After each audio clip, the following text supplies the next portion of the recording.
Nanawagan po ako sa mga kababayan natin. Hindi naman po porket naka-DPWH uniform, magnanakaw, masamang tao.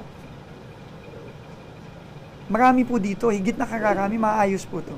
Nakakaawa po ang ating nakararaming, honest, hardworking, matitinong empleyado ng DPWH. Ako po, awang-awa po ako sa kanila. Dahil wala po silang kinalaman sa mga ganito.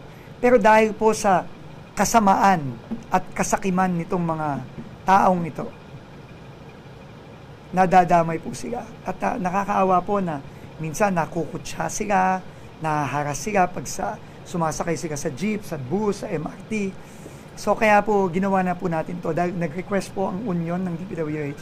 At siguro po tama naman po na gawin natin ito kasi kawawa po talaga sila. Indefinite. Nakakaawa. At ng ibang mga empleyado. Sir, sa info na nakarating sa inyo, ano yung extent ng mga atas? Gano'ng Ayoko nang puntahan yung mga detalye nga. Basta. At nanawagan po ako sa mga kababayan natin.